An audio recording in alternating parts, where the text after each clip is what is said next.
lovelies, this is Lilo V and I'm here to bring you another episode of Social Snaps.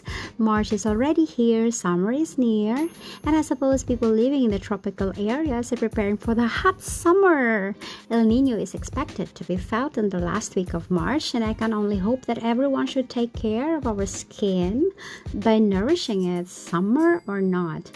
We can't afford to get sick, even if they say it's just related to skin problem, lovelies.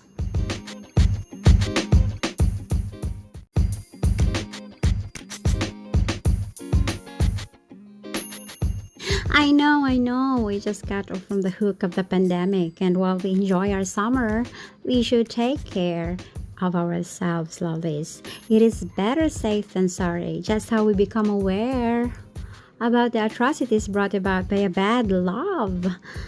I'm curious, is there a so-called bad love? I guess not. Maybe it's just the wrong choices and wrong timings, but never a bad love. I apologize, lovelies.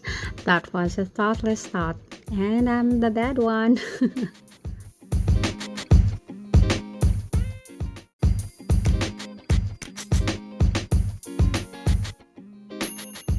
Anyways, I have been contemplating to upload after my New Year episode. Unfortunately, I was tied up with other things, hence this late upload. I'd like to introduce to you Which Is Your Set by Preston Stanley. It talks about the faction in the society, which defines the exclusive and the inclusive set.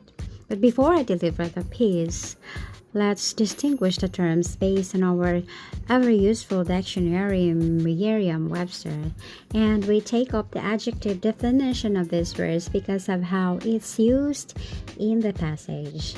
So according to Merriam, exclusive means having the power to exclude, belonging to one person or a unit, while inclusive means including everyone and covering everything. Again, this is Lilo V. Welcome to Social Snaps, where you can hear realistic point of views from the author's pieces we chose to share with you. This is episode 10, titled, Which Is Your Set?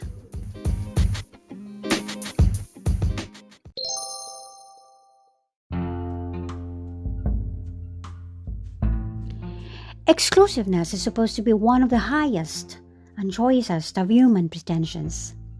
And yet, you should be genuinely sorry for all exclusive men and women. They miss so much. Those who are born that way steer our pity. Those who become that way earn our contempt. Smugly, they unwrap themselves in the mantle of a fondly fancied superiority, believing that they comprehend within themselves all the graces of mind, heart, and person which go to make the world's elect. As a matter of fact, they are usually the most useless members of society. How could it be otherwise? Have they not excluded themselves from the common cause? From fellowship, sympathy, experience, knowledge, and the common touch which makes the whole world kin? No man can be of any real value to society who cuts himself deliberately off from the contact with his fellow men. Exclusiveness is not a sign of gentle breeding. Indeed, it is generally a sign of the other kind. But it is a sure sign of limited intelligence, colossal conceit, defective social sympathy, and a pitiful lack of humor. Fancy you and me being convinced that we and about a dozen other fellows were the only people in the world worth knowing. What an oblique sense of humor we should have. The truth of the matter is that anybody who is small enough can be exclusive, but you must have a small, cold heart, a petty little mind, a mean, narrow outlook, very little sympathy, and an altogether exaggerated sense of your own importance. If you have these, you are qualified for the exclusive set. But it takes men and women with warm hearts, big minds and fine sympathies to take a place in the ranks of the inclusive set, the set which shares the world's joy and sorrows. And after all, they are the only people who help this old world on its way.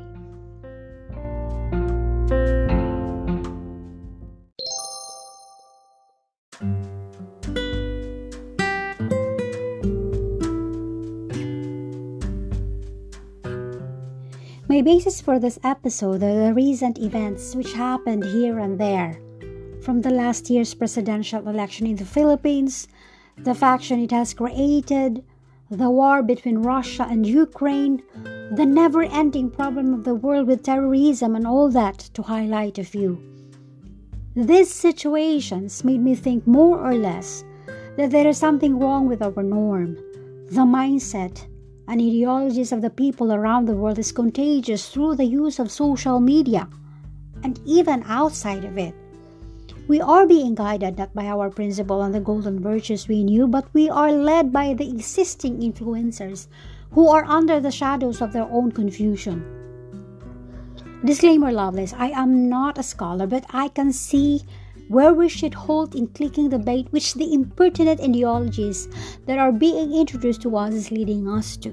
I don't condemn anyone, but at least the smallest part of our population should remain faithful to the real voice of equity and balance. For me, faction, grouping, or being exclusive creates imbalance. It discourages acknowledgement of our differences. It despises one's weakness. Take the example of racism. You think that it all boils down to color and race? I don't think so. That sense is a literal translation of the word. Racism happens among and between the same color and race, economic status, social ranks and positions. It happens everywhere. It may start at home, work, school, and in the general setting between two countries or more. I am inspired by this passage because it speaks the generality of an effect of the exclusive set. In my own faith, I hope people with greater influence would pave a way to standardize consistency to act in modesty and humility. The bigger and braver should protect the smaller and weaker ones. Because at the end of the day, we can't bring anything to our grave, whatever wealth, power, and influence we have, but the legacy we left behind remains. This is all for now, lovelies. Thank you for listening. I'll see you next time. Till our next episode, take care, everyone. This is your cheerful neighbor, Lilo.